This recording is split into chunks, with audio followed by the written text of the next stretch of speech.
1988 was the year of parity, the year when the level of competition and the number of competitive teams rose dramatically. Everyone looking for a piece of the $15 million pie, paid out over 16 national events across North America. The beginning of the year gave an idea of how close the racing would be.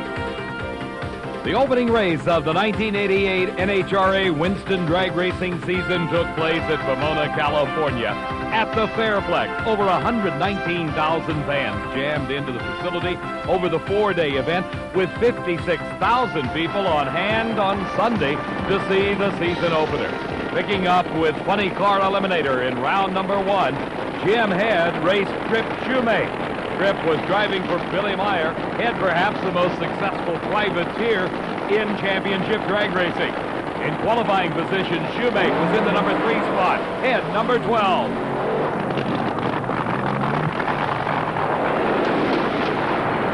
Shoemake battled to keep the burning car under control and off the guardrails. This was one of those runs where there was good news and bad news. The bad news was Shoemake crossed the center line, automatically disqualifying him. The good news is he was able to come out of the burning car and was okay. That was a blaze. It was. I couldn't see. I just hung on the brake and hoped it was going to stop, and then it hit the guardrail. Oh, man. Then I could. Anyway. In the second round of Top Fuel Eliminator, the racers were confronted with a rather tricky track surface at the Winter Nationals in Pomona. Larry Miner qualified in the number 1 spot, while Eddie Hill, entering his first full season with major sponsorship, qualified in the number 5 spot. And the tricky track bit Larry Miner, going up in smoke right off the starting line. The engine exploded. Larry Miner was okay at the conclusion of this run. So was Eddie Hill. He had a 5:18 elapsed time to take the win. In Pro Stock Eliminator, Bob Glidden, the Winston champion, qualified number 1 for the 23rd consecutive time. He had not only to deal with the track conditions, but also increased competition, in this case in the form of Morris Johnson Jr.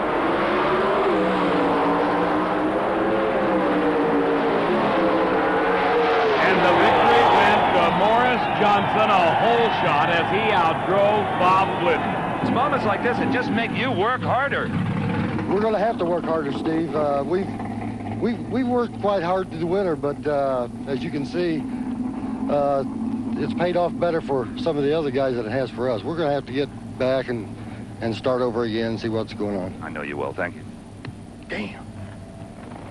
3 times in a row, Kenny Bernstein has won the Winston Funny Car title, but he was concerned about 88. Kenny, going for a 4th straight world championship as you are this year, the pressure is really on you. You're the guy everybody wants to beat, and they say so openly. Well, there's no doubt about it. 4 in a row is a tough thing to accomplish. 1, 2, or 3 was tough to accomplish. It was no different, but I think right now this is the toughest we've seen it. The big winner this season will be the fans. Well, they're going to see one heck of a funny car season because you got 5 or 6 cars that are running extremely well, and there's not going to be easy time anywhere. I don't see you'll see any domination like we had the earlier part of last year. In the second round of racing at the Winter Nationals, it was the battle of the red cars. Mark Oswald against Kenny Bernstein, and Bernstein went up in smoke. Oswald went on for the win. This was an indicator of things to come throughout 1988 funny car racing. In Pro Stock Eliminator, in the final round, Butch Leal raced against Mark Powick. This was the first time Powick ever made a final round of an NHRA national event. Butch Leal had been there many times before, as indicated by his second-place finish in 1987 in the Winston Championship. A pair of Pontiacs in the Winter National Final. Leal easily outdistanced Powick with a 7.45 second elapsed time. Butch Leal rolls in with a little fire underneath his Pontiac, but that was quickly taken care of. Congratulations. Thank you very much, Steve. You know, I'm home here in Pomona. I was born in California and live in Ohio now, and it just feels so good to win here in front of all these people. They've been cheering me on all day, and Gil's not here. He's in Florida on vacation, and this one's for him. Gil Kirk, the car owner. Let me tell you, Pollock was right with you off that starting line. He's a young talent to watch for. Oh, he's great. He's real great. He's really coming, and he's going to do it. He got here, and he knows how to get here now, and I look for him to be here all the time. The final round of Funny Car Eliminator at the Chief Auto Parts Winter Nationals saw Dale Baldy race against Jim Head. Both racers reached the finals by virtue of upsets. In fact, all 4 top qualifiers were out of competition by the second round of racing.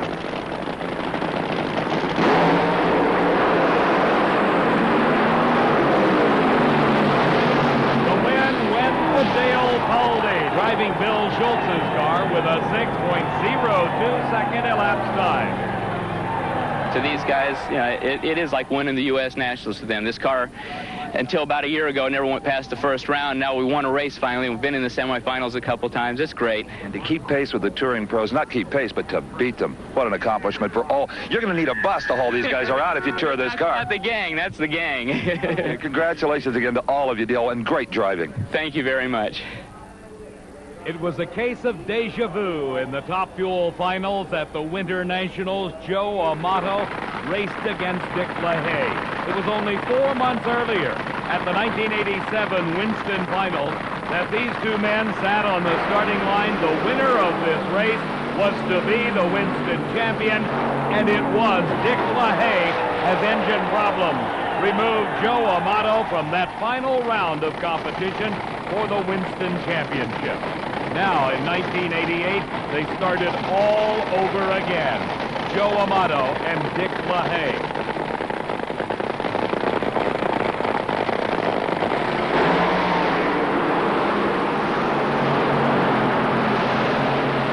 And once again, Dick LaHaye prevailed, winning the Winter Nationals. Low elapsed time, 5:13. Oh, I thought it would do it, and I was just so afraid to try it, Steve. I mean, I'm almost in tears. I can't even believe this whole... I'm serious. It looks like we've got a nice hot rod here and a new car, and our motor combination looks like it's going to work. We just was very, very skeptical about stepping on it. Dick LaHaye begins the season as he ended it, atop the Winston Point. Boldy and the over-the-hill gang, a surprise leader in funny car, but sure not to last given their limited schedule. Butch Leal, who last year started strong only to fade in the second half of the season, again off to a great start in pro stock.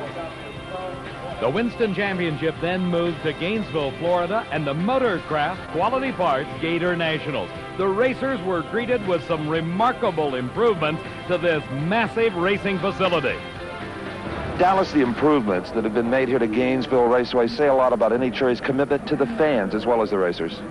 Oh, they certainly do. Of course, the fan support is what makes this all work. Gainesville Raceway has undergone about $1.5 million improvement this year. Interesting, Steve, there's about $18 million going into the national event facilities in 1988, and basically it's for the benefit of the fans that support the sport. And the racers have more to look forward to than ever before. Well, they certainly do. As you know, last night the NHRA in Winston announced the first $1 million point fund in the sport of drag racing. That really puts us, we feel, in the same league of NASCAR and kart.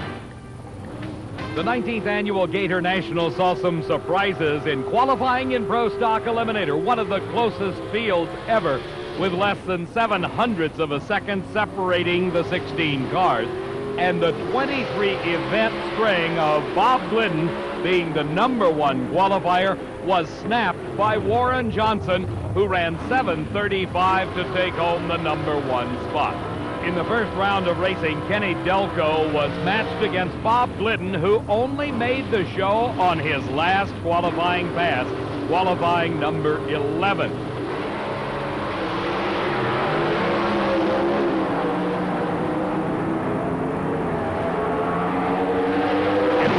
First-round loss for Bob Glidden, obviously struggling. Normally, we like to come to a race, run well the first qualifying run, and that gives us a chance to play around with different combinations and maybe find something that works better on the racetrack. here, we didn't qualify. It was the last session before we made it in, and same thing today. You know, we just had more problems. The atmospheric conditions at Gainesville were absolutely perfect for the nitro cars, and they did not disappoint anyone. Frank Bradley had established one leg of a national record at over 286 miles an hour in qualifying. He needed a 284 or better for the backup. And Frank Bradley got the record running 284.99 miles an hour on that run. Another racer looking for the speed record was Eddie Hill. He had run over 288 miles an hour in qualifying. He needed the backup on this run against Dick LaHaye. Hill did not get the speed record, but he established low ET of the meet at 5.089 seconds, 0.07 of a second quicker than Dick LaHaye's #1 time. The two fastest cars in drag racing met in the semifinals at the Gator Nationals, Eddie Hill and Frank Bradley.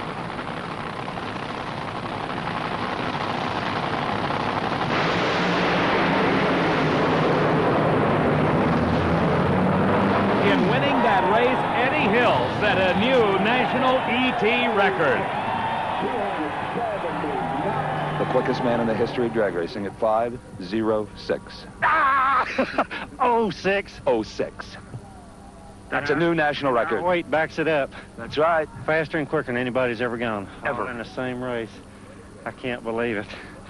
Thank you, Super Shops and Pennzoil, for giving me the stuff to do it with. Jeez, what? You got one more round. Maybe you'll back up that speed, too. We still got a shot at it, don't we? Only 275 this time, Eddie. Where'd the speed go? Oh. Huh, I don't know. Maybe it got there too quick to build up any speed, huh? The excitement was not confined to Top Fuel Eliminator in the first round of funny car action. Mike Dunn wheeling the Oldsmobile against Jerry Caminito. All eyes were on Dunn. He had qualified with a 5:36. And problems set in for Jerry Caminito. The car losing an engine down track, flames inside the cockpit. And Caminito was able to bring the car to a safe stop. The NHRA Safety Safari was on the scene immediately, and the crewman jumping in to get Jerry Caminito out of that burning race car. Funny car qualifying at Gainesville produced its share of excitement. Everyone was interested in what John Force could do. Along with his crew chief, Austin Coyle, Force is regarded as one of the most innovative in the sport. And all of the work paid off with a record-shattering time for John Force of 5.365. In the first round of racing at Gainesville, it was Kenny Bernstein against Chuck Etchell. Bernstein, along with his crew chief Dale Armstrong, have had their share of mechanical advancement, one of which is the multi-stage lockup clutch. And on this run against Etchell, it carried him to a new national record of 5.33 seconds elapsed time. The semifinals saw Kenny Bernstein race Tom Hoover. Bernstein and his crew were ready for the semifinals and another crack at lowering that national record.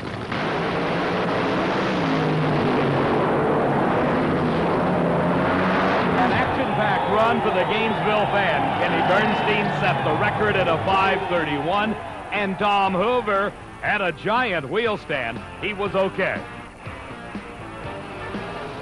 The finals in Pro Stock Eliminator saw Bruce Allen driving the Chevrolet against the Pontiac of Butch Leal. Allen had qualified in the number 6 spot. Leal in the number 13 position, but his reactions off the starting line at the Gator Nationals carried him to the final round.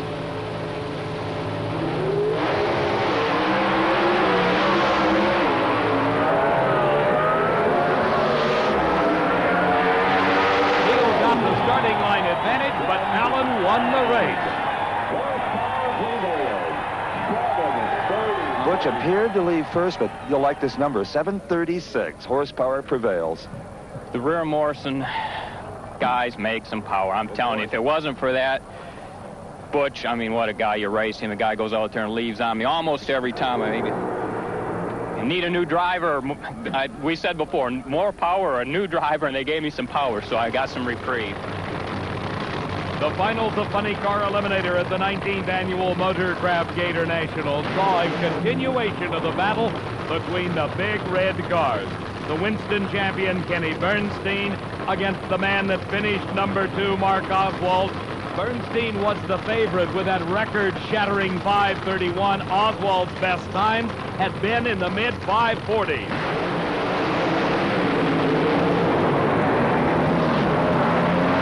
And Bernstein won for the first time since Indy 1987. 5:35. Oh, that's good. That's just what it wanted to do. It was a handful. It was a little loose all over it down through there. No tire shake this time, but it was moving around. It was a handful on the 31 run. Well, Steve, you know as well as I do, when you're running on those records, it's on the edge. You can go one way or the other, but, you know, you take the Budweiser Quaker State Buick Mac Tool car, and we're in there, and that's what all counts today. The final of Top Fuel Eliminator at the Gator National saw the new national record holder Eddie Hill come into this race as a prohibitive favorite. The times for his opponent, Mr. Consistency, Joe Amato, were nowhere close to Eddie Hill's record-shattering 5.0.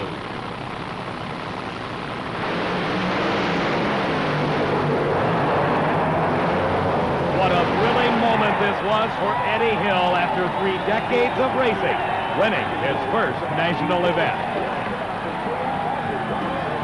With the win and the new record, Eddie Hill is atop the point standings. Amato, 2 for 2 in runner-ups, is second. Bernstein, with a win and record bonus points, moves from 5th to 1st. Oswald into 2nd place. Leal, in his 2nd straight finals, remains atop pro stock. Bruce Allen, with a win, moves into 2nd. The 1988 racing scene then shifted to the new Atlanta Dragway near Commerce, Georgia, for the 8th annual AC Delco Southern Nationals. A crowd of some 40,000 jammed the facility on Sunday to enjoy the improvements that had taken place over the winter. Over $4.5 million worth of improvements were made to the Atlanta Dragway. 670,000 square yards of earth were moved. Some 200,000 square yards of granite blasted from the Georgia hillside.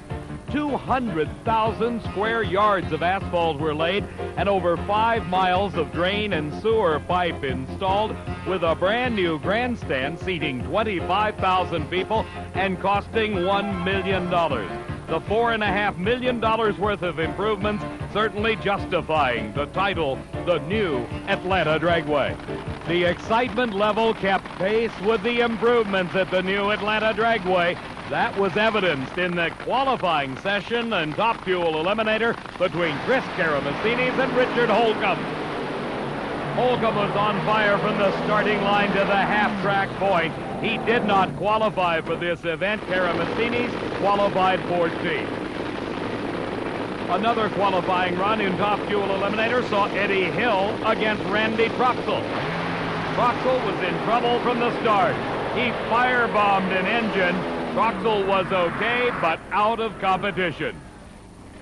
In Pro Stock Eliminator, Darrell Alderman against James Goodson, again in qualifying at the Southern Nationals. These cars are a handful to drive, and James Goodson proved it.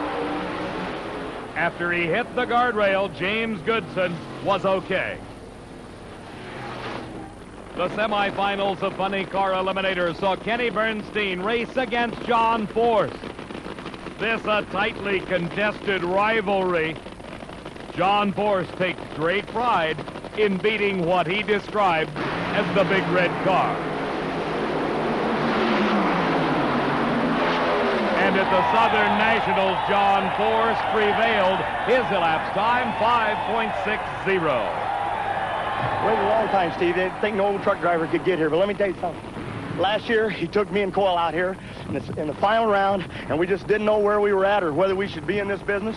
But today, she went out there, she shook, and that old red car made a move on me, and I thought, he did it again. And then that old muscle come in there from Coyle, and she drove around him. Let him have a taste of that. Sounded like you were driving that car with the throttle, too. Yeah, I'm having to give Cole a little bit of help today, not much, but I'll tell you something. I'll tell you something very serious here, Steve. You know this. My dad passed away a week ago, and him and I used to talk right here at Atlanta years ago. He says, why does that guy always outrun you? And I said, I don't know. And he told me, well, you know, maybe it's mental. Maybe your mind's not right. And you know what, Pop? This one was for you here. We took him out. The finals of Pro Stock Eliminator at the AC Delco Southern Nationals saw the Oldsmobile, out of the same sponsorship and driven by Warren Johnson, race against Tony Christian. Johnson, coming into this event, had won 16 national event titles. Tony Christian had won none. In fact, this was only the second final round appearance for Tony Christian. With a multiple car length margin of victory, Warren Johnson won the Pro Stock title. A 7:51 finished it off. God, I think that's low ET for eliminations, too. I think that's good. I'd like to take this time to devote or wish Dave Gerard, the manager of motorsports, SVO for Oldsmobile, a speedy recovery. He's having a little tough time lately, but he'll come through. A good friend of our own. Yeah, and without his faith and backing, really, this wouldn't really be possible. The AC Delco Oldsmobile came through just because of him.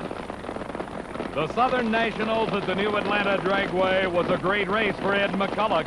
After failing to qualify at the Gator Nationals, McCulloch came back to qualify in the #1 spot.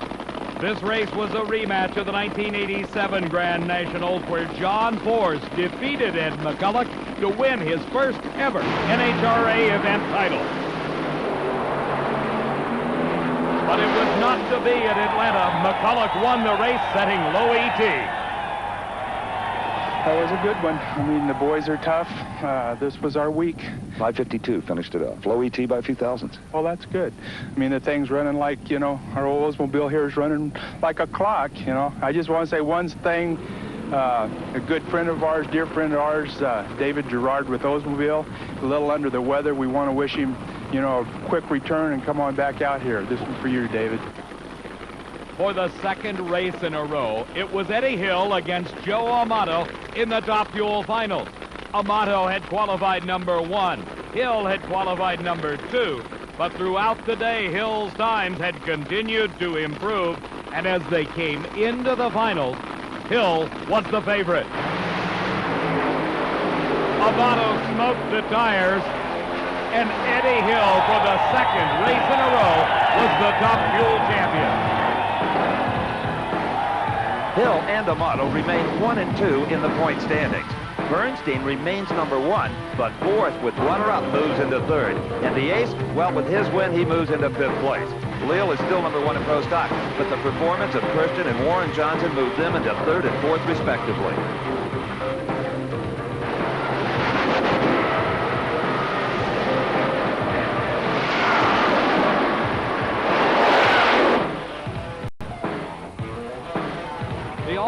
Memphis Motorsports Park in Memphis, Tennessee was the site of the newest event on the NHRA Winston Trail, and that, of course, the Quaker State Mid-South National.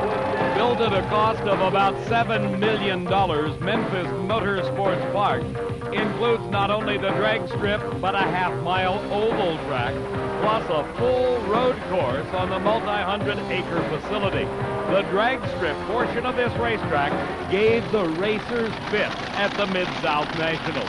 Eddie Hill had been the winner 2 times in a row on the Winston Trail. At Memphis, he was unable to qualify. The finals of Pro Stock Eliminator at the Mid-South Nationals matched Kenny Delco against Tony Christian, 2 surprising finalists. Earlier in the second round of competition, Christian, driving the Chevy Beretta that was powered by the Rare and Morrison-built engine, raced against Bob Glidden. Glidden had qualified 5th. Christian had qualified 9th.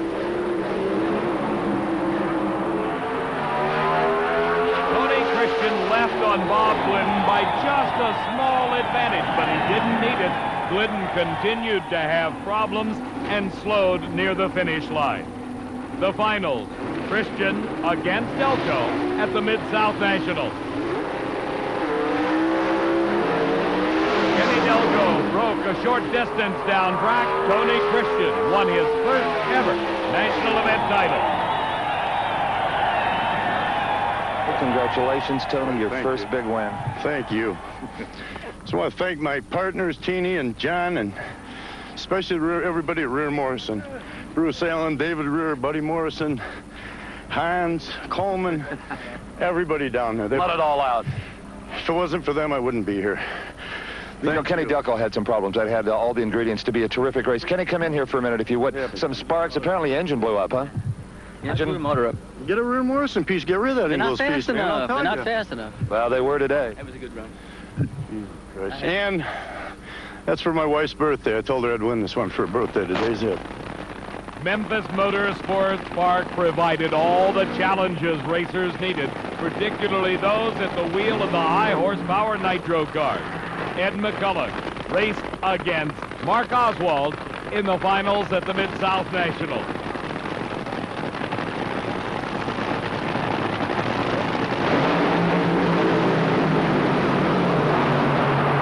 Using his great starting line reflexes, Mark Oswald moved first, won the race. McCulloch set low ET at a 5:54.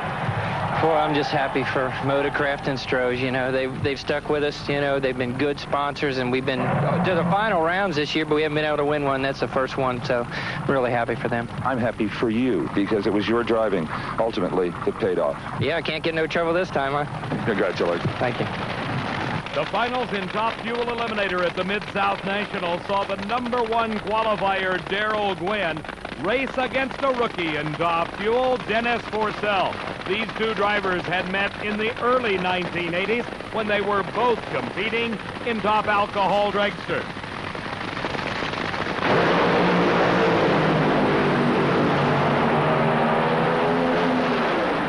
Darrell Gwynn with a 5:24 won the Mid-South National. I have to take my hats off to Dennis Forssell. I'm really proud of him. He's a former alcohol racer and a good friend of mine. He was right there the whole way, and I knew it. 520s did it for us all day. We're real happy. You had to move at this point in the season if you want to win that world title. That's right. My guts and everything in me has been killing me. I've been trying to do too good has been the problem, Steve. Amato has surged past Eddie Hill into the points lead. Gwynn in third, Forssell in sixth. Oswald's win moves him past Kenny Bernstein into the points lead, while McCulloch makes the top 10 after his strong showing. And talk about a surprise. Tony Christian in the Pro Stock points lead. The next stop on the Winston Championship Trail was Baton Rouge, Louisiana, and the 13th annual Kmart Champion Sparkplug Cajun National. State Capitol Dragway had seen its share of improvements in pit area and return roads, and the racers definitely found it to their liking. Pro Stock qualifying incredibly close, with literally hundredths of a second separating 16 cars. As he came into his final qualifying effort, Butch Leal was not in the show.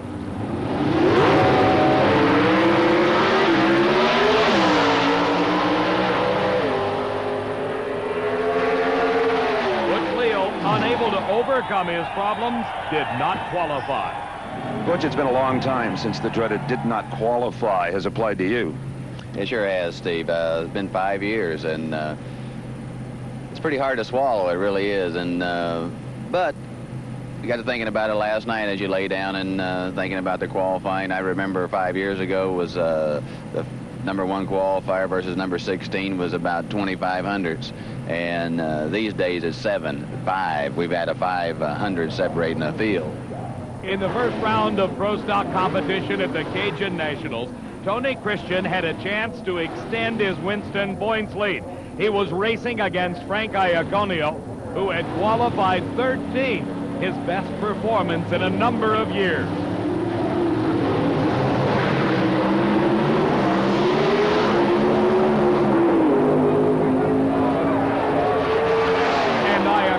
Continued to improve with a quick reaction time, upset Tony Christian.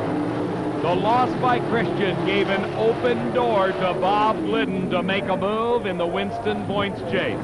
But he was racing against the upset-minded Morris Johnson Jr. Earlier at the Winter Nationals, Johnson and his Pontiac prevailed over Glidden's Ford.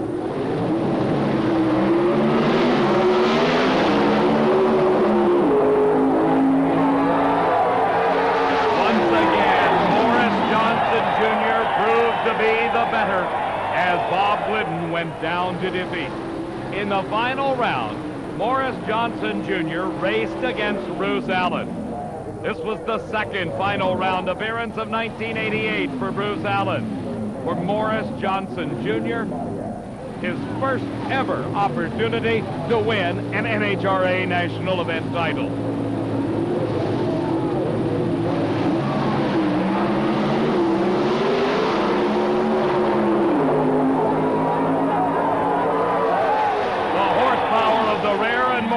Car prevailed again. Bruce Allen, the Pro Stock champ. By this, the 5th race of the season, the Top Fuel Winston Championship chase was concentrated on 3 cars: Joe Amato, Darrell Gwynn, and Eddie Hill. Gwynn defeated Hill in the semifinals to earn the right to race Joe Amato, who was making his 4th final round appearance of the season. And once again, Amato up in smoke, and Darrell Gwynn recorded his 2nd consecutive Top Fuel victory. The finals in Funny Car Eliminator saw a match of the same teams as was racing in Top Fuel. Bruce Larson out of Joe Amato's racing team with tuning expertise from Tim Richards against the car of Kenny Bernstein, the Budweiser King.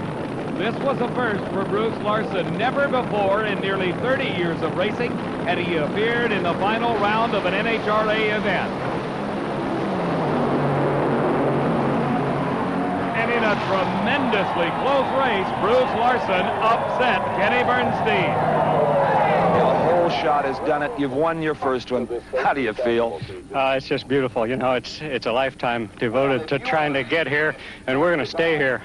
And I have to believe that looking at the performance today. Now, you said the car would run a little quicker, and it did pick up the pace a bit. Yeah, I was going to give the credit to Tim because I thought horsepower won the race. I moved at the other end of the track. No, you won it, my friend. I know, but thanks.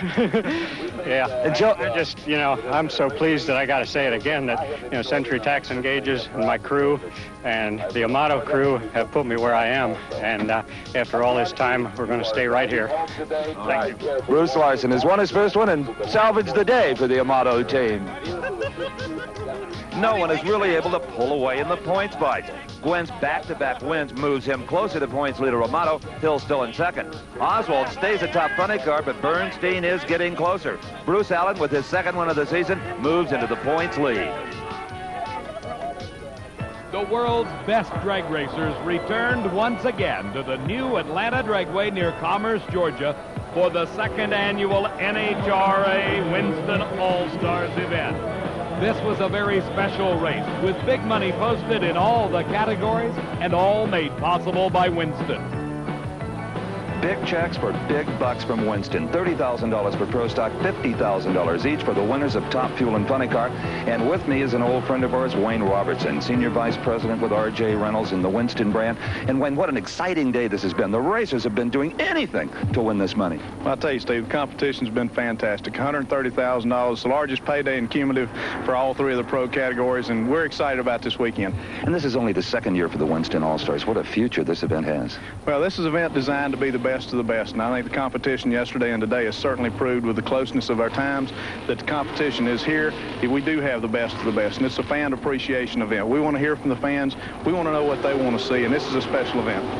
Only the top 10 racers from the Winston Championship in 1987 were invited to compete at the 2nd annual Winston All-Stars.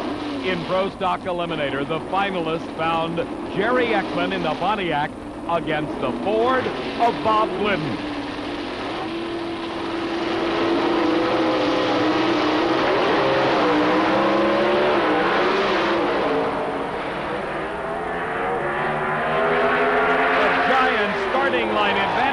Jerry Eckman won him $30,000. Ladies and gentlemen, may I present to you the Winston All-Stars Pro Stock champion, the winner of $30,000, Jerry Eckman. Oh, thank you, Steve. What a thrill. I'm so excited that Winston put this, gave us the opportunity to do this.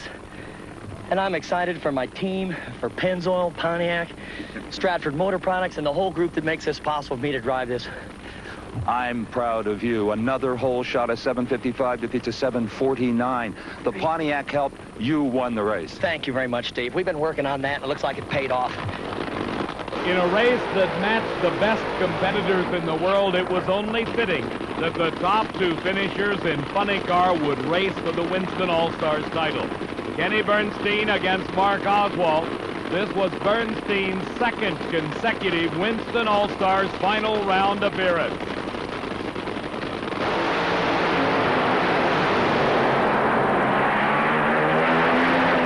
Again, it was starting line reaction time that won the race. Mark Oswald, the champion. Both drivers recording identical 5:52 elapsed times, but you, Mark Oswald, had the reaction time and have just won $50,000 from Winston. Congratulations. Well, you know, we couldn't be happier with the Winston involvement. You know, they've put drag racing where they are today. And our sponsors, Motorcraft and Stroh's, you know, they didn't hurt us any either, so we're not quite used to winning like this way. We kind of came from behind. We came from the number 8 position, and we just improved a little bit every time, and it was enough, you know. And anytime you can beat somebody in a team like Kenny Bernstein's, you know, with all that talent, you know, what makes us real happy. The final race at the Winston All-Stars saw the Top Fuel drivers Eddie Hill and Gene Snow square off for $50,000. Snow finished number 9 in 1987. That earned him the right to be here. He had put away the number 1 qualifier, Darrell Gwynn, earlier in competition.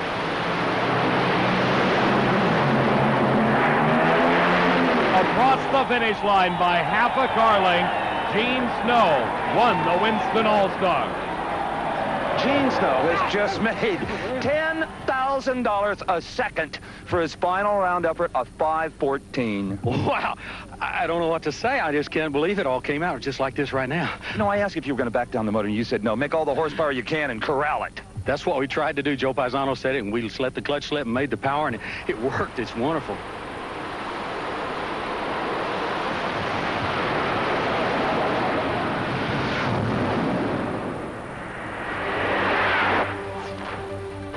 As the 6th Winston Championship event of the season, National Trail Raceway near Columbus, Ohio, hosted the 24th annual running of the Budweiser Spring Nationals.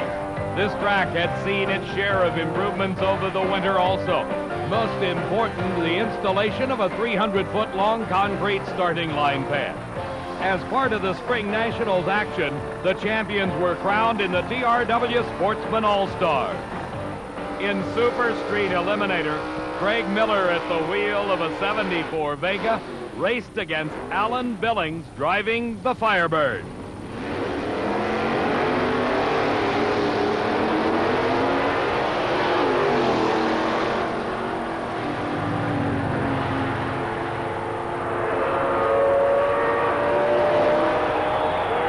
The Super Street champion, Craig Miller.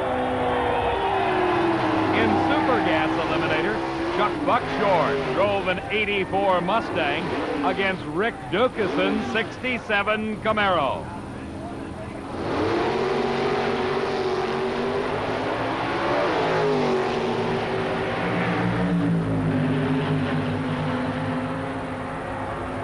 Buckshorn and the Mustang broke out.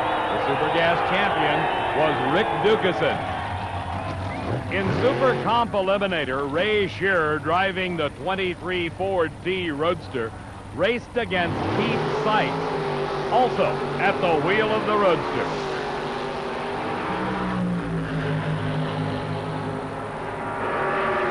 A picture-perfect run for Ray Shearer won the Super Comp All-Stars title. Stock Eliminator found Al Provost driving a station wagon against Kent Henley at the wheel of a 67 Camaro.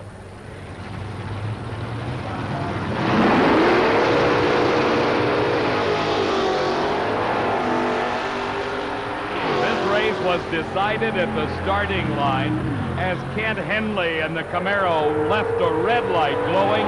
Al Provost won the race. Super Stock Eliminator found the 81 Chevy Malibu of Jim Dorman racing against the 67 Camaro of Mike Say.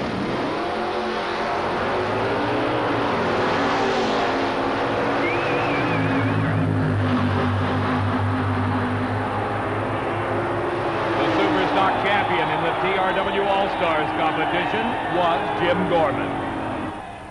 Competition eliminator found Rick Horde at the wheel of an 86 Oldsmobile Forenza against an 88 Chevrolet Beretta driven by Todd Patterson.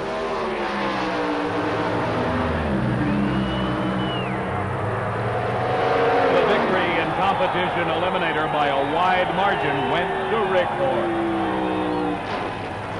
Top Alcohol Funny Car found the #1 qualifier and defending Winston champion Pat Austin matched against Denny Townsend. Townsend had problems right at the start, and Pat Austin won the All-Stars championship. In Top Alcohol Dragster, Tom Conway raced against the defending Winston champion Denny Lucas. Conway from Seminole, Oklahoma. Lucas out of Grand Junction, Colorado.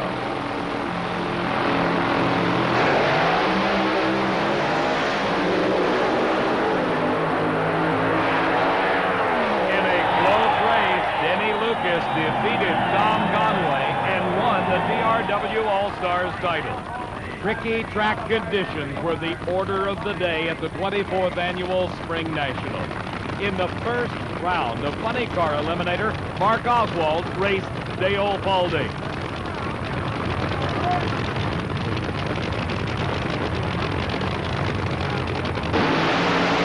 Both drivers went up in smoke. Then Oswald, who had the race won, crossed the center line, eliminating him from competition. An on-site inspection of the center line proved that Oswald had crossed over, thus disqualifying himself. In the second round of Top Fuel Eliminator, the man that had been the picture of consistency during the early part of the 1988 season had the choice of lane. Joe Amato selected the furthest lane from the camera, and he went up in smoke. That gave Gary Ormsby the win and the right to advance into the semifinals. In Funny Car Eliminator, not all of the action was concentrated on smoking tires at the starting line. In the race in the first round between Don Prudhomme and Ron Dudley, excitement took on another form altogether.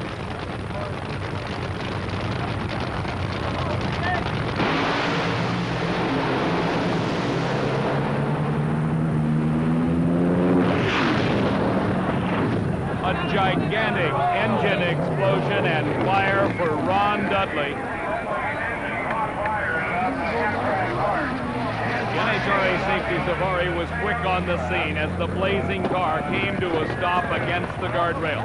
The crewman, without regard to his own personal safety, jumped into the inferno to extricate Dudley.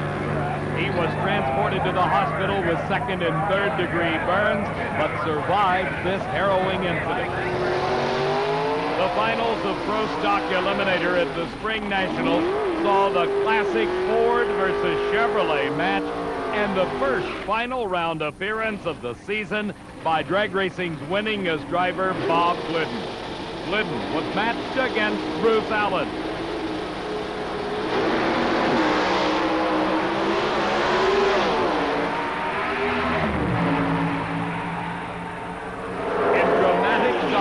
Bob Glidden won his first race of the year. Low ET 742. I thought it was really a good run, Steve. The car left the starting line perfectly. The track was a little better because it's cooler, and I'll tell you, we've had a lot of great wins, but believe me, this is the best. The finals of Funny Car Eliminator at the Spring National saw Bruce Larson in the final round for the second consecutive race, and John Force driving for his second NHRA National event win. When he won his first at the Grand Nationals back in 1987, Diamond Pete Force was not on hand. When Bruce Larson smoked the tires at the start, John Force became the Spring Nationals champ.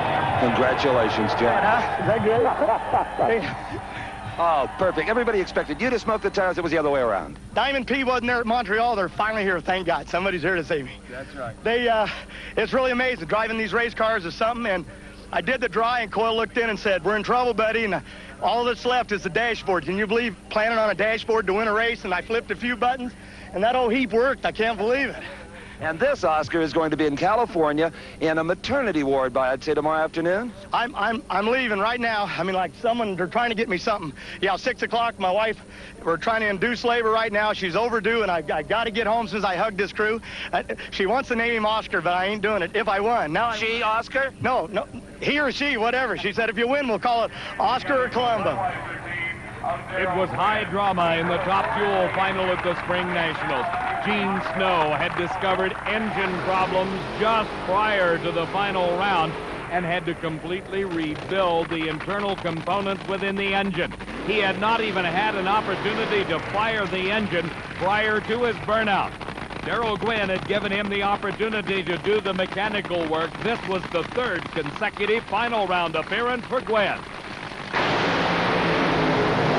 Snow up in smoke off the starting line, and Gwynn exploded a tire in the light.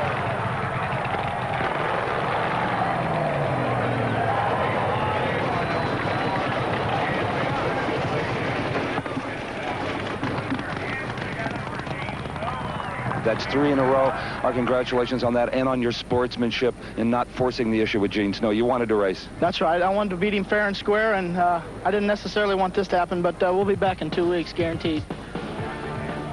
Darrell Gwynn gains a little ground in Top Fuel, but he's still in the third spot. 6 funny car winners in 6 races. It's anybody's guess as to what's happening there, but Bernstein is back on top. Bruce Allen is holding on, but here comes Bob Glidden. The only Winston Championship event outside the USA is at San Air Raceway near Montreal, Canada, the site of the 18th annual Molson Grand Nationals. Nearly 30,000 fans were on hand to watch as Hector Pickering, the only Canadian-based dragster to make the Top Fuel field, matched against national record holder Frank Bradley in the first round of racing.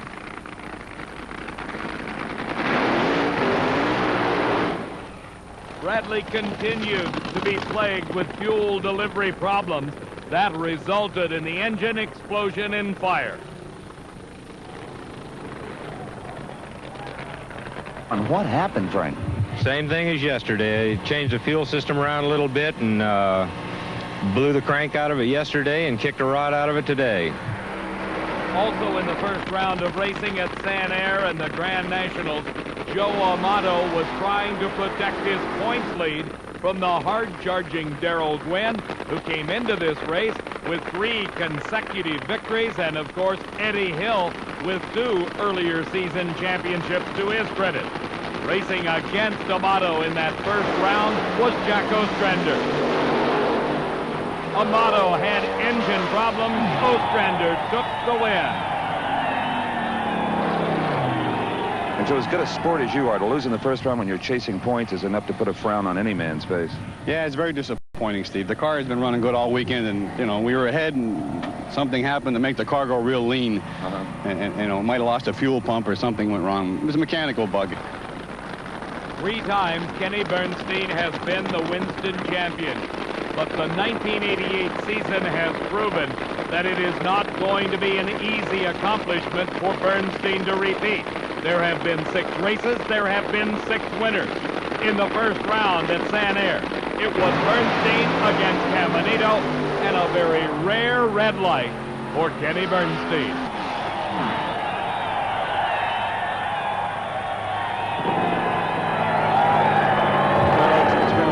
Those things happen, and you know, it's concentration up there, Steve, and I just lost some concentration, and my foot left and went, and my brain said, why'd you do that? And it was over with and done. That's about what happens.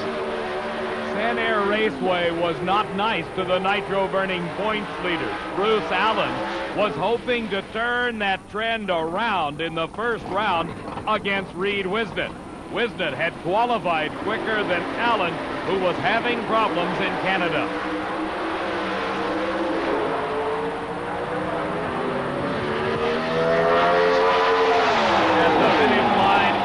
Just a matter of inches as Reed Wisnett defeated Bruce Allen. Bob Glidden historically has taken a multi-event string of victories parlayed them into a Winston championship. Now with the Spring Nationals title under his belt, everyone was expecting Glidden to defeat Tony Christian. But it was not to be. Tony Christian and the Chevy Beretta, the victor over Bob Glidden's Ford. Still in the first round of competition at San Air, it was Joe Lapone against Morris Johnson Jr.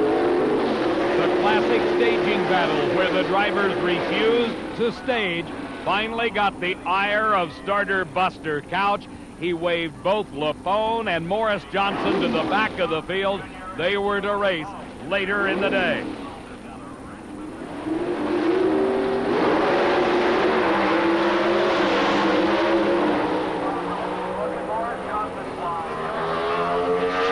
When they finally raced, it was Morris Johnson the winner. The semifinals of Top Fuel Eliminator at San Air had two major questions proposed. One, could Darrell Gwynn win a fourth consecutive Top Fuel championship? The second, was Gene Snow going to be able to make the semifinal round of competition? The answer to one of those questions was yes. Gene Snow was able to repair his engine and bring the car to the starting area for his semifinal race against Eddie Hill. Dick LaHaye matched against Darrell Gwynn in the semis. And LaHaye prevailed. That brought a stop to Gwynn's win streak. Well, since the first race of the year, the Winter Nationals, which he won, Dick LaHaye has been able to beat the traffic out of most of these races. He's going to have to hang around with us and fight the crowds, and I don't think he'll mind one bit of 5:26, Dick. Nice one. Hey, at least it's been consistent. We keep changing it, and the weather keeps changing on us, and we're just keeping up with the weather is what it amounts to. I'm very pleased. I imagine Kim is just, and the whole crew is probably very pleased. This is the first final round since February, I guess it was. And we're all pleased for you, believe me. Well, I'll tell you, it's a jungle out there. These guys are flying. Eddie Hill qualified #1 at the Grand Nationals and was ever the Texas gentleman as he waited to start his engine while the crew completed the repairs to Gene Snow's car.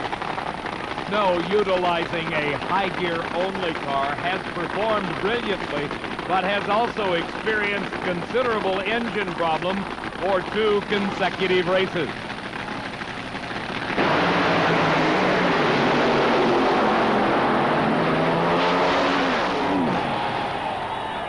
A 17 to his 16. Wow. I was really hyper. I don't hardly know what to say. It was a last-minute deal. We didn't know if we were going to make it. We came up there. I didn't know if it was going to start. It started. I didn't know if it hooked. It did. I mean, I just love them people down there, Eddie and Ursi. They're wonderful, but we got to win sometimes, I guess, and I got to take it as they come, and I appreciate them waiting if they did. We were so enthused, we didn't know what we were doing back there time-wise. The Pro Stock Finals at the Grand Nationals saw 2 great drivers match a pair of Pontiacs. Butch Leal against Morris Johnson. This was Johnson's second final round appearance of the season, Leal's third.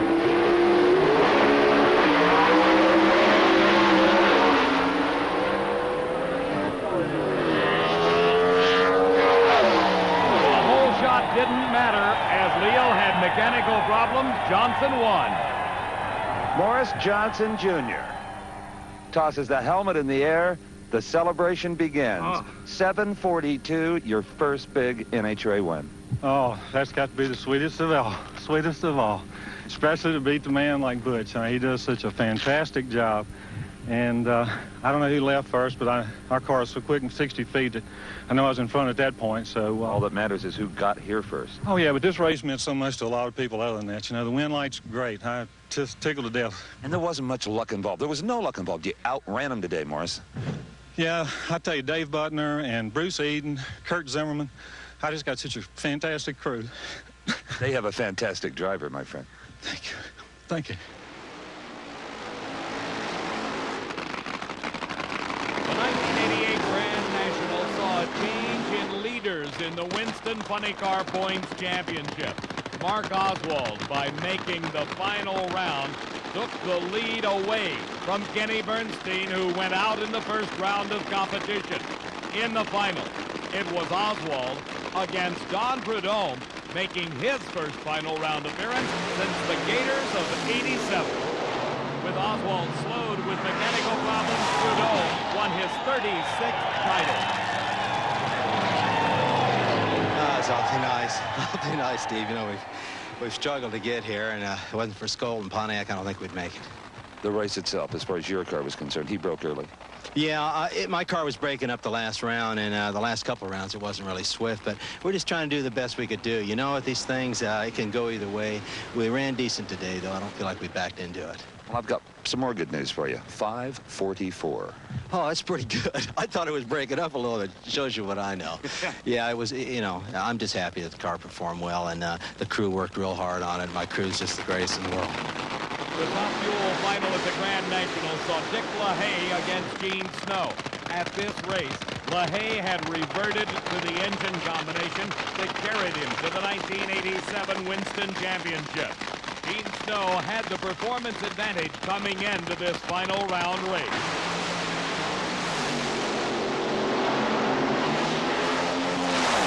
And Snow prevailed by just a matter of a few feet. Joe Amato's first round loss really hurt him in the points. He drops down to third with Hill on top and Gwynn in the middle.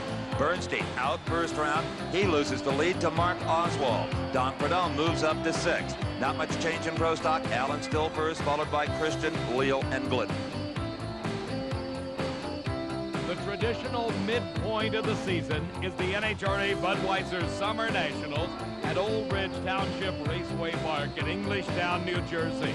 A huge crowd was on hand in 1988 as the excitement prevailed in all categories of competition. In Top Fuel Eliminator in qualifying, Dick LaHaye was racing against Paul Smith. Smith driving the Top Fuel dragster out of the Chuck Etchell team. One of the most important pieces in any successful Top Fuel car is the rear wing. And Dick LaHaye had problems with his in qualifying. LaHaye was able to keep the car under control. The finals of Pro Stock Eliminator at the Summer Nationals saw the defending event champion Jerry Ekman race against Bob Glidden. With the points leaders in the Winston chase going out either early in competition or failing to qualify, Glidden had a golden opportunity to advance.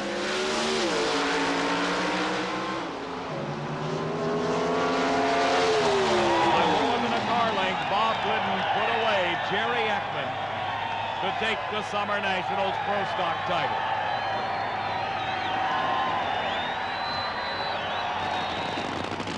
For the second race in a row, Don Prudhomme wheeled his Pontiac to the starting line to race for the Funny Car Championship. His competition was Bruce Larson, and out of this race was to come the season's first repeat winner in Funny Car Eliminator.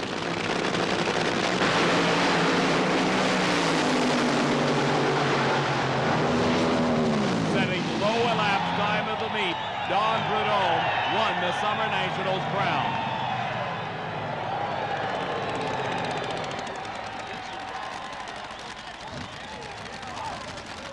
What a storybook year this was for Eddie Hill, one of the finalists in Top Fuel. You know, it wasn't too long ago that you and Eddie would sleep in your trailer because you couldn't afford a hotel room. It wasn't nearly this nice a trailer, right? No, it was pretty hot in there, too, but it was nice and cozy. It was kind of fun. You got to be proud to see what all you've earned through hard racing. Oh, yeah, we've come a long way due to a lot of people that have helped us along the way. We don't want to take all the credit. Nice sponsorships and stuff like that. Great crew. We have to give them credit for that. As much as you and Eddie love to race, could you go back to the pull-along days, the barnstorming days, and still have fun? I could do it, but I sure wouldn't want to. 1988 marked the second straight appearance for Joe Amato in the finals of the Summer Nationals. Back in 1987, it was Amato against Gary Ormsby. Everything appeared normal for Amato as he brought the car to the starting line. Then when the Christmas tree flashed green, the problems began for Joe Amato. Into a wheel stand, then back to earth, Amato out of competition, losing to Ormsby. Here in the Summer Nationals Finals of 1988, the winner of this race between Amato and Hill would go away the leader in the Winston points chase. And it was to be Amato with a 5.30 second elapsed time.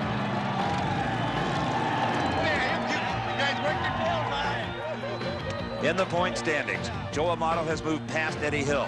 Oswald remains atop the funny car standings, but Bernstein is getting closer. Not much change in pro stock. Allen still first, followed by Christian and Glidden.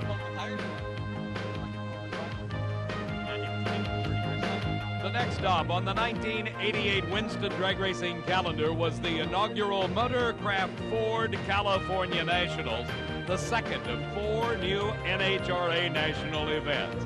Sears Point International Raceway near Sonoma, California, had a packed house on hand as in the first round, Kenny Bernstein raced Eric Reed. The defending Winston champion came into this round of racing holding down the #1 qualifying spot. That made him fair game for everybody, and most importantly, for the young driver, Eric Reed. Identical elapsed times, the starting line advantage by Reed paid off as he defeated Bernstein. The first round of Top Fuel at the California Nationals saw Frank Bradley race against the McGee-engined car of Gary Beck. Beck had problems. That gave a single to Bradley, who also had problems, and he exploded an engine right off the starting line. The finals of Pro Stock Eliminator at the California Nationals had little impact on the Winston Championship points chase. Harry Scribner, at the wheel of the Chevrolet Camaro, raced against Don Beverly. This event marked the first time in 21 races that Don Beverly even qualified for the show. For Harry Scribner, he was representing his brothers in the finals, Tom and Dick. The starting line advantage by Harry Scribner gave him his first ever NHRA National Event title. You've won an NHRA National Event in Pro Stock. I'll shake that hand. Winning our home state, that's pretty good. How long have you been trying? Well, we've been racing. We had some records back in '57. My uncle used to run super stock and stuff. Ever since then, we've been on and off racing and doing the business stuff and all that. Mark Oswald looked to increase his Winston points lead at the California Nationals. He was making his 4th final round appearance of the season, while his competitor, Don Prudhomme, was making his 3rd consecutive final round show. Prudhomme had lane choice, while Oswald had experienced engine problems in the semifinals.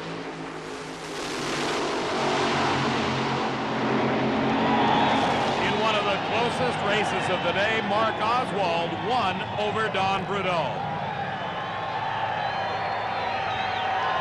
You ran a 51 to Snakes 52, a classic drag race. Oh, yeah, it was a good race, and Snake's really been tough. We're proud to be able to defeat a car like his, you know, especially here at the Motorcraft race, and all our Stroh's people are here, you know. It just couldn't be any better for us, and all the other cars in the points lead went out fairly early, so we really helped ourselves. 1988 was a season of consistency for Joe Amato. At the California Nationals, he made his 6th final round appearance of the season. Dick LaHaye, the defending Winston champion, was in his 3rd final round of the year.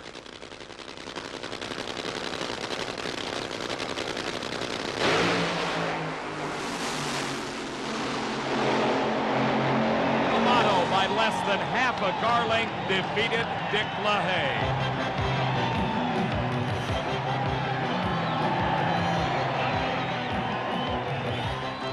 Amato's 2nd straight victory has vaulted him into the lead in Top Fuel. LaHaye's best showing since the Winter Nationals keeps him in the 5th spot. Oswald opens up a 1,000-point lead on Kenny Bernstein, and neither Scribner nor Beverly move into the top 10 with their performances. The battle, Bruce Allen in 1st, Glidden in 2nd. The snow-capped splendor of Mount Rainier looked down on Seattle International Raceway for the running of the inaugural Performance Corner Seafair National. Perfect conditions prevailed for racing. In fact, at this event, all 3 elapsed time records in the professional categories were broken. That only the 2nd time in the history of the sport. In qualifying, Bob Glidden raced against Reed Wisnett.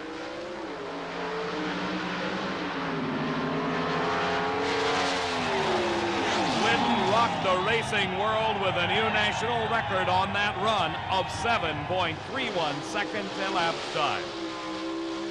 In the first round of competition, Bruce Allen, at the wheel of the rare and Morrison Beretta, raced against Morris Johnson Jr. Coming into this event, Allen held a slight lead over Glidden in the Winston chase.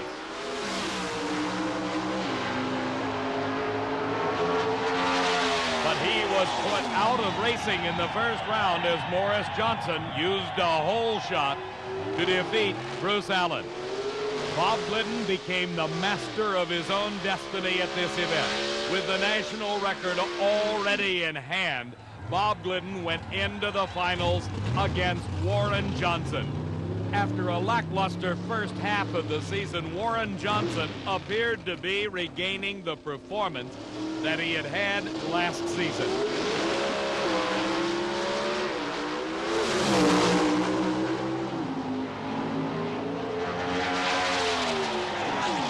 As Glidden thundered down track, the crew celebrated at the starting line. Bob Glidden won the inaugural Seafair National. With the conditions at Seattle International Raceway absolutely ideal, Darrell Gwynn wanted to regain his national record and take it back from Eddie Hill. On that qualifying run, Darrell Gwynn did just that. He lowered the record to a 5.052. In the first round of racing, Eddie Hill was pitted against Dick LaHaye. Hill had qualified rather poorly at a number 11 spot, while LaHaye finished qualifying in the number 3 position. Hill smoked the tires early, but LaHaye went into a giant wheel stand. That forced him to lift, allowing Eddie Hill to advance to the second round of competition. Joe Amato was confronted with quite a challenge at the Seattle race. He needed to keep pace with his competitors in that Winston points chase, that being, of course, Eddie Hill and Darrell Gwynn. It was Glenn Mikers driving for Dennis Corsell, the competition for Amato. Amato had mechanical problems, and Mikers the upset win.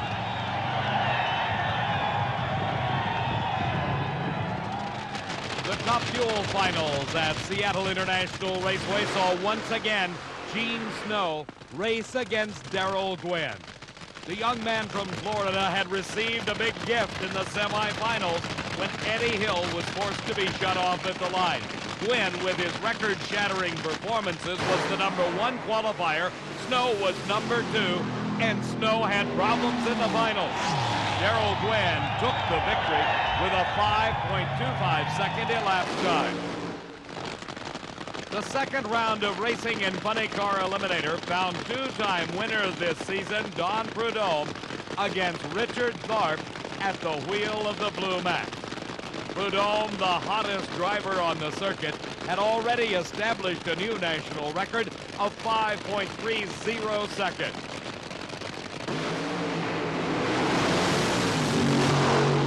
Prudhomme smoked the tires and Tharp advanced to the semifinals.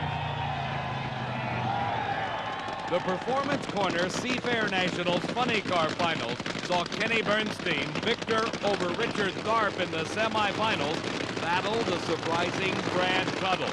This was the first ever final round appearance for Tuttle. Bernstein was concentrating on regaining the Winston points lead.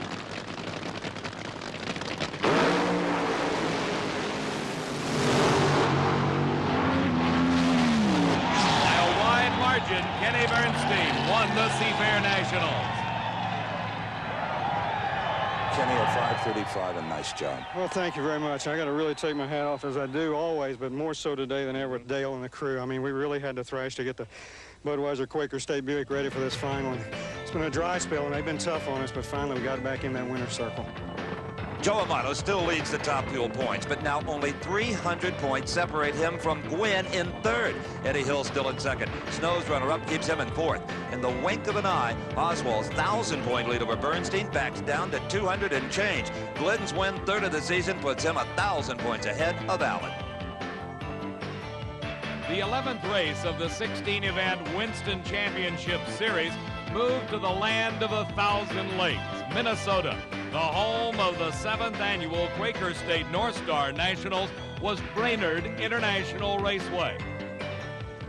Kenny Bernstein has used dominating performances for the past 3 seasons to win 3 consecutive Winston titles. At the North Star Nationals, luck played a role in what happened to Kenny Bernstein. The luck this time, though, was bad. After an initial qualifying effort was thwarted because Bernstein was unable to get the car in reverse, in his first round race against Dale Foldy, the same problem occurred. The crew ran out to help Bernstein, and then it was near disaster.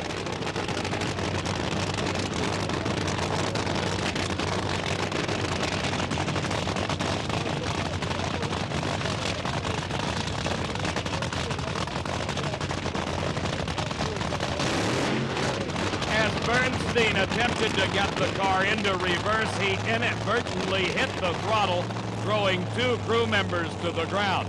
Both crew chief Dale Armstrong and Jim Mayle were treated and released and back at the racetrack the same day. With Bernstein out of competition, this allowed points leader Mark Oswald the opportunity to extend his lead. He raced against Tom Hoover in the first round. And Oswald smoked the tires. Hoover with the upset win.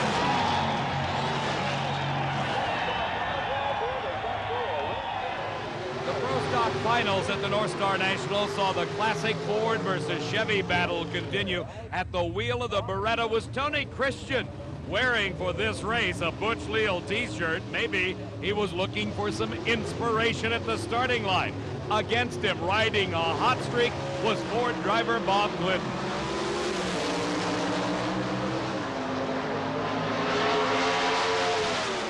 Tony Christian surprised everyone. You had a 1/100th hole shot. You won a 50, he won a 49, theoretically a dead heat. Unbelievable. Well, when was the last time you thumped the Ford? Have you thumped the Ford lately? You had no idea you won till you saw us coming. I didn't know I won. It was so close. I mean, we didn't know. I think we both shook the tires on the way down. Well, I have a feeling it's Butch Leal who might start wearing Tony Christian t-shirts. I might not change this thing. Thank you, everybody at Rear Morrison. Okay, they're the ones that did it for me. The surprising John Martin of San Dimas, California, made his first final round appearance at the North Star Nationals. His competitor, John Force, had the chance to advance in the Winston points chase. Coming into the North Stars, Force was in the 4th spot right behind Don Prudhomme. But with points leaders Kenny Bernstein and Mark Oswald out of competition early, Force had the chance. And he capitalized on it, winning his 2nd race of the season. At Brainerd International Raceway, Joe Amato regained the performance level that had carried him to 5 previous final round appearances in the 1988 season. He held on to the Winston points lead, and in the finals at the North Star Nationals was racing against Darrell Gwynn, who had moved into the number 2 spot. And it was Joe Amato by just a matter of inches.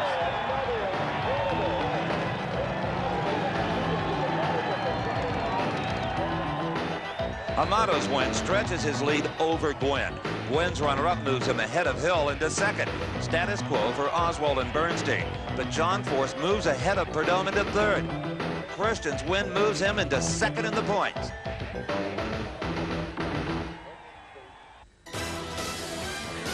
Every Labor Day weekend, the biggest drag racing event of them all is held at Indianapolis Raceway Park. The 34th annual running of the NHRA U.S. Nationals has seen the quickest ever Top Fuel and funny car field. In round number 1, the average winning time for the dragsters was 5.17 second elapsed time. For the funny cars, a 5:38. All of those outstanding performances have not come without cost, though, as experienced by racers like Frank Bradley.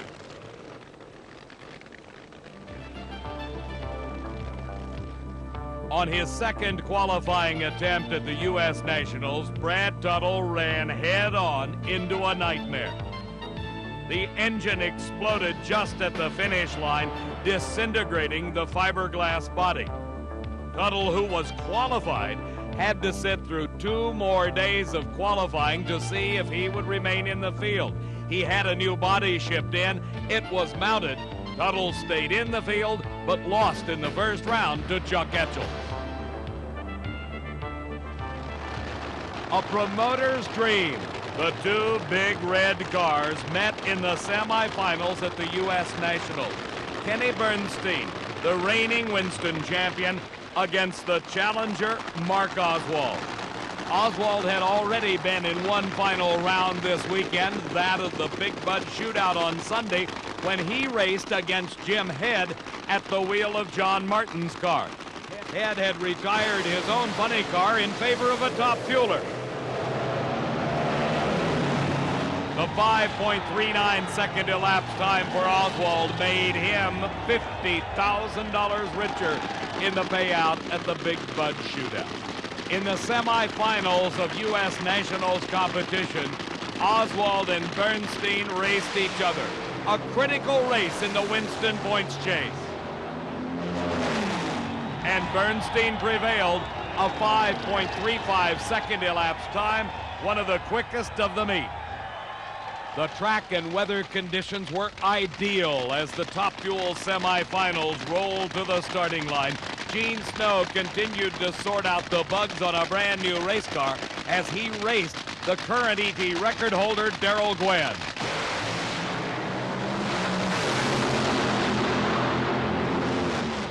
The quickest elapsed time in NHRA history, Gene Snow at 5.00 seconds. You're in 5 seconds flat. 5 seconds flat. Amazing. God, all I need was that much more, and that'd have been it. That's wonderful. I don't know what to say. A brand new car. Gene Gaddy built the best. My crew's wonderful. Emily's great. This is great. Another special race was held at the U.S. Nationals. The 8 best qualified cars during an entire season of racing competed in the Mr. Gasket Pro Stock Challenge. The final was a rematch of last year. Bob Glidden against Bruce Allen, Ford versus Chevrolet.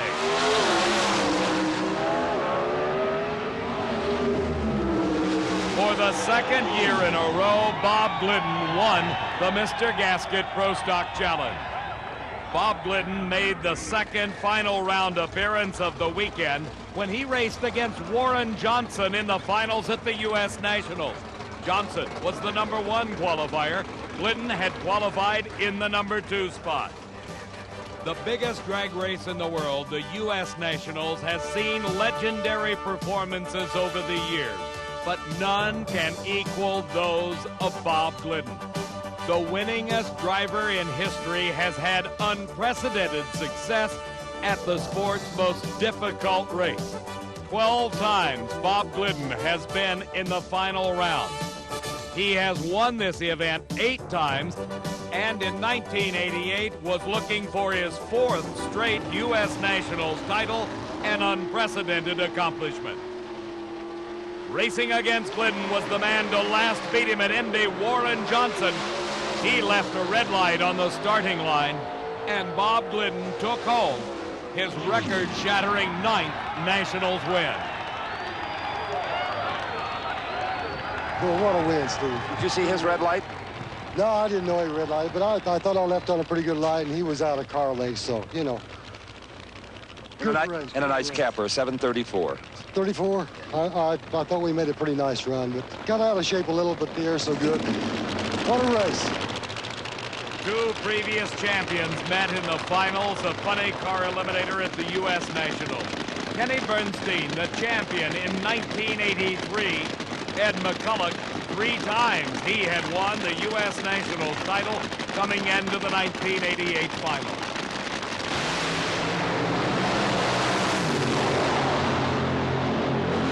The starting line advantage by McCulloch was the margin of victory over a quicker Kenny Bernstein.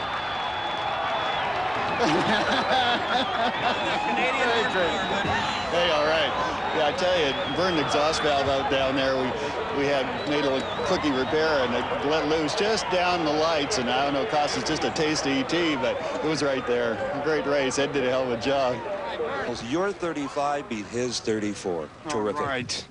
It's about time I left on time. Did you see him all the way down, or not at all? Actually, I didn't see him. I thought we've got it in the bag, and I looked out there, and there's that red fender, and this baby just, I mean, it took off about half track, and away it went. So, you know, it was a good race. Today was our day. This is the drag race to win. This is the drag race everybody remembers who won. This is the 4th time I've won this. I don't think anybody else has ever won it 4 times in the funny car category. It was the first one I ever won. I'm telling you, I'm as excited this time as I was the first time. And for Miller, for Oldsmobile, for Bernie, Larry Miner, our whole crew, I mean, I love it. It's great. The Top Fuel finalists at the 1988 U.S. Nationals had both tasted the sweet wine of victory before. For Gene Snow, it was back in 1967 when he won the Super Eliminator title. For Joe Amato, it was just a season earlier when he took home the Top Fuel title in 1987. In an incredible finish to the 1988 U.S. Nationals, Joe Amato won the Top Fuel title. Snow's hopes of equaling or improving his 5-second elapsed time fell to mechanical problems. Well, every once in a while you get a final like that, particularly at a race this large. I mean, we're both trying to go real fast, and when Gene went to 5 flat the round before, you knew that he had everything in it, and anything can happen in that kind of situation. I just was glad that Joe was able to recognize that Gene lost it a little bit after he did and get back on it. Joe, congratulations. I'm not proud how I won, Steve, but I guess whoever goes across the finish line wins. Well, that was tenacity. I mean, the car left, it did a wheel stand, and it smoked the tires, I think, and then it came down, and then I pedaled it once, and then I saw Snow had trouble. So then I got on it again, and it started fishtailing, and it was like going all around. Then he didn't come, so I pedaled it a couple of times. It was like I was on ice, you know, but... Joe Amato picked the right race to win. The U.S. Nationals carrying bonus points. Amato's win stretches his lead over Gwynn and Hill. Bernstein's runner-up moves him just ahead of Oswald. Bob Glidden waving goodbye to the field in pro stock.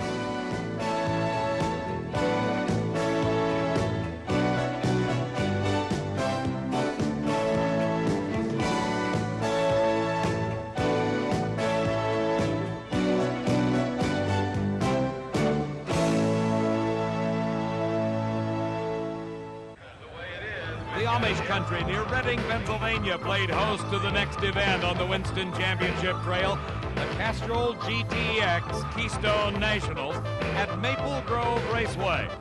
A huge crowd, estimated at nearly 38,000 on race day, were treated to some outstanding performances. Shirley Muldowney, who failed to qualify at the recent U.S. Nationals, ended up number 6 in the Keystone field. That put her against David Beineman. At half-track, Shirley went into a giant wheel stand, Beineman taking the win. With only 3 races remaining after the Keystone Nationals, it was very important for Joe Amato to maintain the consistency. In the second round, he was matched against Jim Head, who had made the transition from funny car to Top Fuel just a few weeks earlier. Both drivers went up in smoke, but Amato recovered first and took the all-important round win. In the second round of Top Fuel at the Keystone Nationals, Frank Hawley back into the driver's seat this season at the wheel of Larry Miner's dragster, raced against Eddie Hill. What an incredible season for Hill, who was the number 16 qualifier.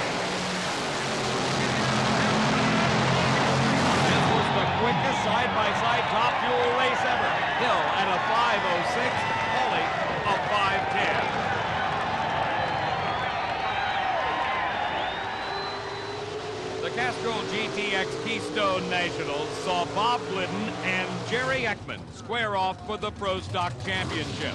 This marked the 4th straight final round appearance for Bob Glidden, the 5th in 6 races. Glidden closing in on a record-shattering 9th Winston Championship. He was handed the victory as Jerry Ekman left the starting line too soon.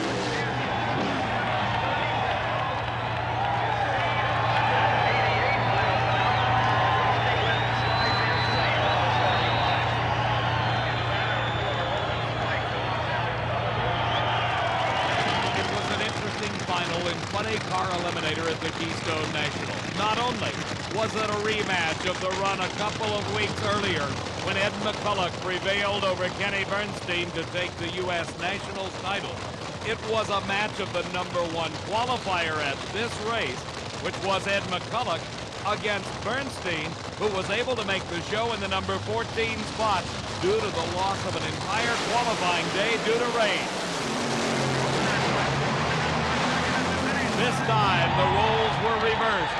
Kenny Bernstein had the starting line advantage and took the win over a quicker time by Ed McCulloch. In the Top Fuel Finals, Dick LaHaye was looking for his 3rd consecutive Keystone Nationals win.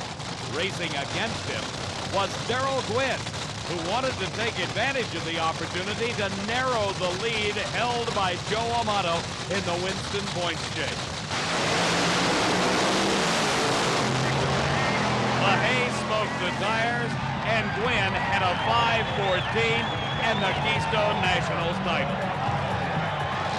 No change in the Top Fuel points. Amato still #1, Gwynn #2, and Eddie Hill in the 3rd slot. Kenny Bernstein back on top again, but not by much. In Pro Stock, Bob Glidden struggled early in the year. Now it looks like he's a heartbeat away from clinching the Winston title for the 9th time. From Pennsylvania, the racing scene shifted to Texas, and the inaugural Fram Super Nationals, held at the magnificent new raceway constructed by the Angel Brothers and the Gay family, Houston Raceway Park hosted an overflow crowd. In addition to the competition for the Winston title in the 3 professional categories, racing throughout 1988 saw tremendous action in the alcohol category. In funny car, Pat Austin came into this race riding a string of 5 consecutive national event victories. Another great young driver, Don Gay Jr., was Austin's competition at the Super Nationals. Gay at mid-season had 3 straight victories, but on this day, he left a red light at the starting line and wasted a brilliant run. Pat Austin clinched his 2nd consecutive Winston title. In Top Alcohol Dragster, Mike Troxel raced against Gary Travis. Like Pat Austin, Mike Troxel came into the Super Nationals with 5 event wins to his credit. If he won at this event, he would be crowned the Winston champion.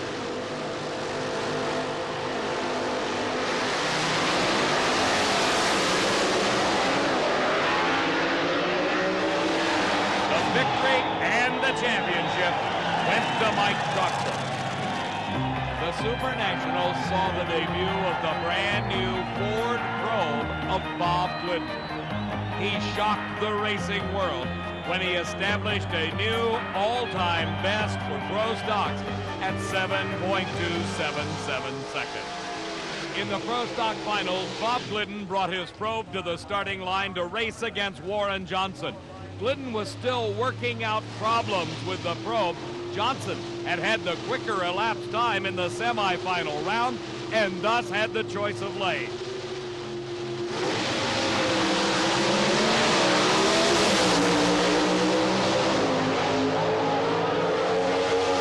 The closest Pro Stock race ever. Glidden a 7:33, Johnson 7:31. I knew it was going to be a close race, Steve, and you know, give Warren a second here to get by. Warren's he's been a little early, and he's been a little late. I told the boys I figured he'd be right on time. We thought it would be a really good race, and you know, The car come a long way at this race. We've had problems, and it made a nice run in the The final. only thing it lacked was a little bit of consistency. That's right, and the last couple 3 runs has been consistent. The record-shattering performances at the Super Nationals were not limited to pro stock only. Funny Car Eliminator took their share, with Ed McClelland holding the quickest time ever at a 5.25 second elapsed time. He still needed the 1% backup in his second round race against Bruce Larson. It was not to be. As McClelland smoked the tires, Larson advanced to the semis. In the first round of competition, some fireworks were provided by a rookie driver, Tony McClelland. He was racing against the record-holding 280-mile-an-hour funny car of Mike Dunn. This was the first national event ever for McClelland.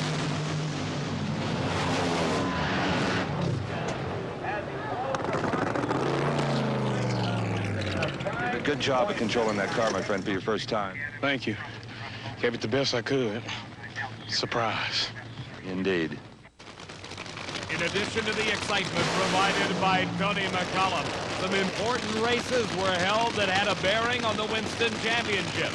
In funny car, Kenny Bernstein, the points leader, had qualified in the number 2 spot. In the first round, he raced John Ford. A wheel stand by Bernstein forced him to back off, allowing John to take the victory. Bob Glidden was not the only Ford driver to debut a new probe at the Super Nationals. The team of Candies and Hughes utilized the probe body in qualifying and through the first and second round. Then in the semifinals, it was back to the Thunderbird body as he raced Bruce Larson.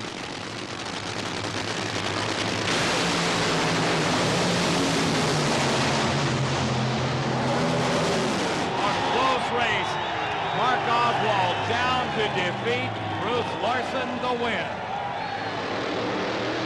The finals in Funny Car Eliminator under the lights at Houston Raceway Park saw Bruce Larson race Mike Dunn.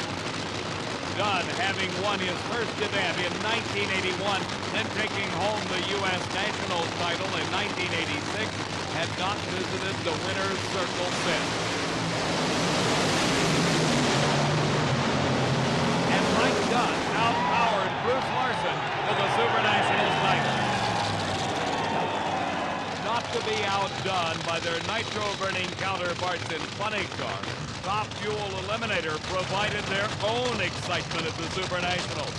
Frank Cook in qualifying grenaded an engine on the starting line.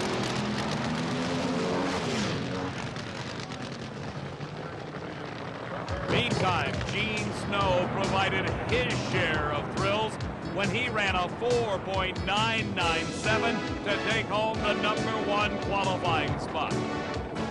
A Hollywood scriptwriter would have found it difficult to create the Eddie Hill story at the Super Nationals. Hill, having failed to make the program on 3 consecutive qualifying attempts, was out of parts. Then Earl Whiting loaned him a supercharger, other racers pitched in, and Eddie Hill made the show with a 5:03, ironically bumping Earl Whiting out of the program. In the semifinals, the world's only 4-second race cars met on the Houston starting line. Snow's time came in qualifying. Hill set his 4-second run back in March.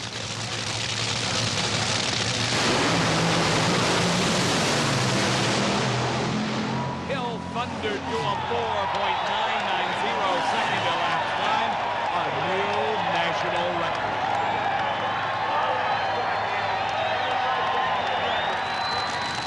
As they came into the final round of the Super Nationals, the points leader, Joe Amato, was trying to put a stop to the charge of Eddie Hill. Hill with the record at a 4.99. Amato, his best time at this event, came in qualifying a 5.00 second elapsed time.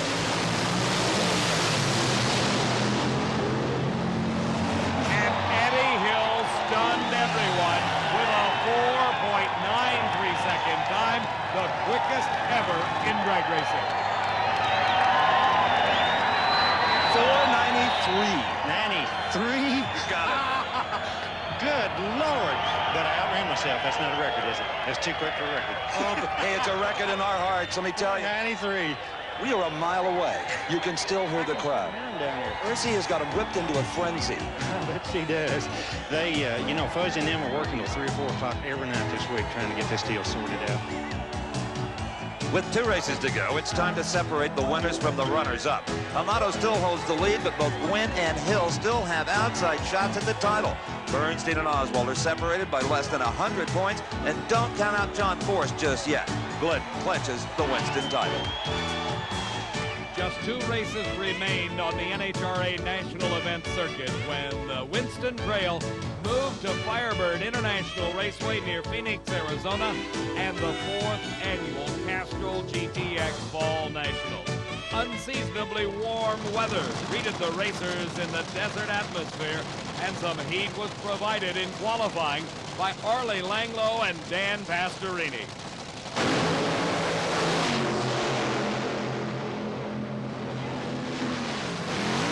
Less than 100 points separated the number 1 and 2 cars in the 1988 Winston Funny Car Points Chase. Kenny Bernstein held that slim lead over Mark Oswald as they raced each other in the 2nd round at the Fall Nationals.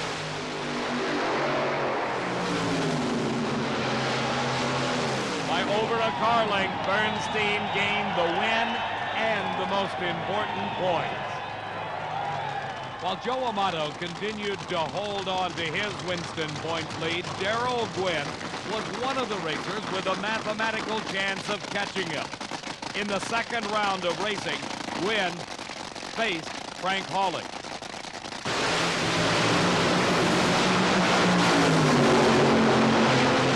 The loss to Hawley brought an end to the quest by Darrell Gwynn for the Winston title.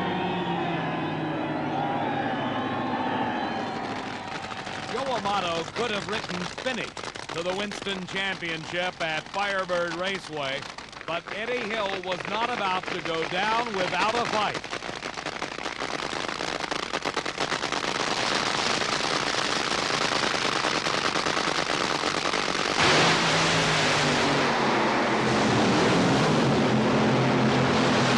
And Hill, by a car length, continued his quest for the Winston title. The championship in Pro Stock Eliminator had been decided by the time the racers came to Phoenix and Firebird Raceway. For Bob Glidden, the title was his for a record-shattering 9th time. In the finals, Glidden raced against Warren Johnson, who was battling against Tony Christian for the number 2 spot in the Winston Chase. With a 7.45 second elapsed time, Bob Glidden won his 67th career victory at the Fall Nationals. For the 2nd NHRA event in a row, Mike Dunn was in the final round of Funny Car Eliminator. At Phoenix, he raced the surprising Tom Hoover. Dunn earned the right to race against Hoover by defeating the Winston points leader, Kenny Bernstein, in the semifinal round. For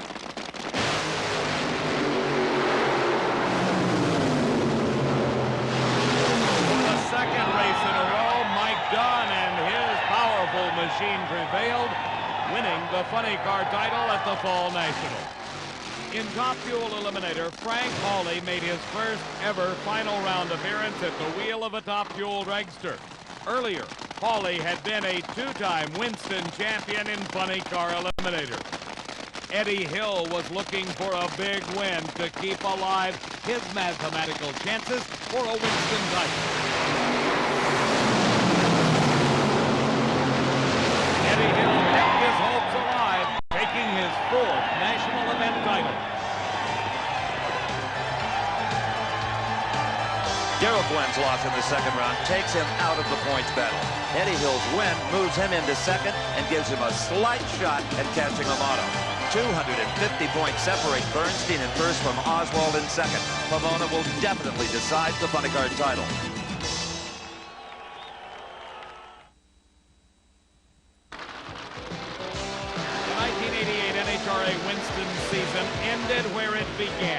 at the Fairplex in Pomona, California. In addition to some outstanding racing, the fans were treated to the debut of Tom McClelland's full-on nitro-burning 57 Chevy Bel Air funny car.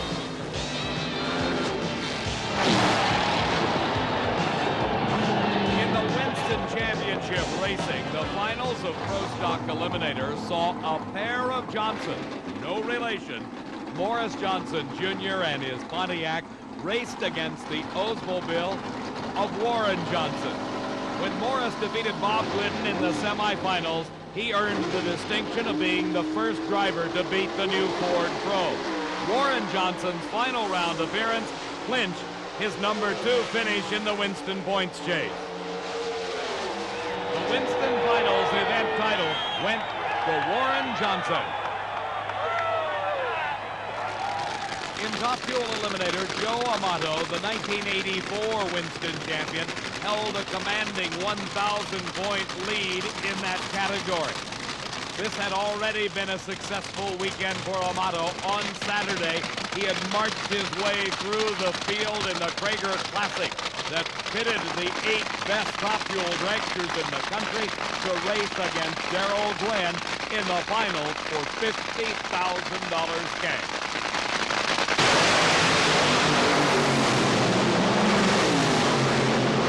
For the second consecutive year, Joe Amato was the Traeger Top Fuel Classic champion.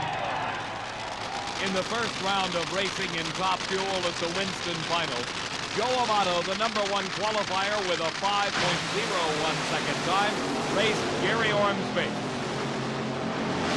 Amato won the race and had the opportunity to watch as Eddie Hill brought his car to the starting line in a must-do situation.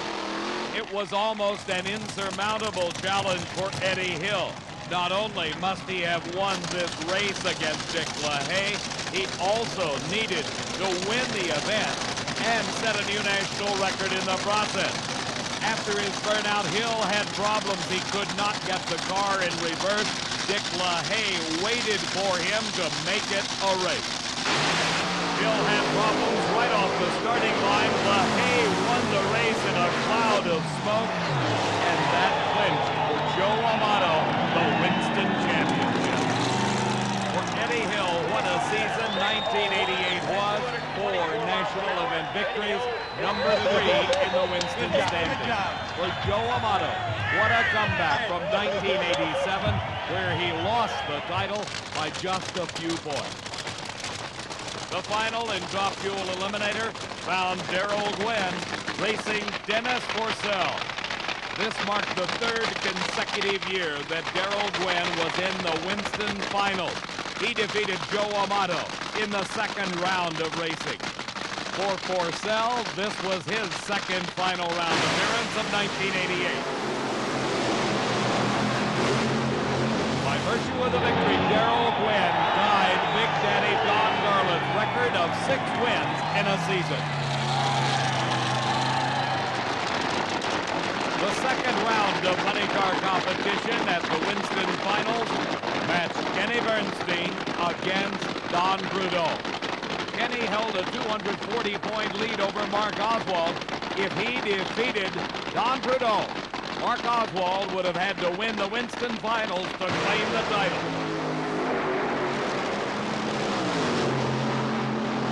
Kenny Bernstein moved to the semifinals with a 5.43-second elapsed time. That earned him the right to face the winner of the next pair of cars. It was Tom Hoover against Mark Oswald. Everyone was already looking forward to the semifinals, where Kenny Bernstein, they felt, would race Mark Oswald.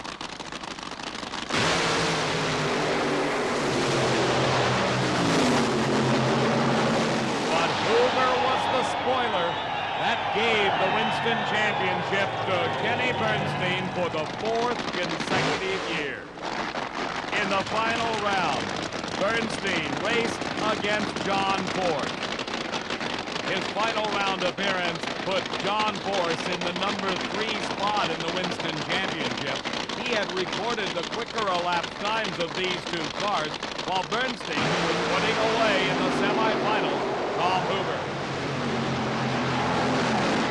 The victory was John Force's. His elapsed time of 5.37 second elapsed time. Joe Amato wins his second top fuel title. Kenny Bernstein becomes only the second person to win 4 straight in funny car. Bob Glidden wins his 9th Pro Stock crown, his 4th straight. Gwynn's Winston win moves him into second in the standings. Hill finishes third. Oswald runner-up in funny car, followed by Force in third. W.J. clinches second. Christian finishes third in Pro Stock. Never in NHRA Drag Racing history has the competition been closer than 1988. Amato, Bernstein, and Glidden are the champs, but no one is really a loser.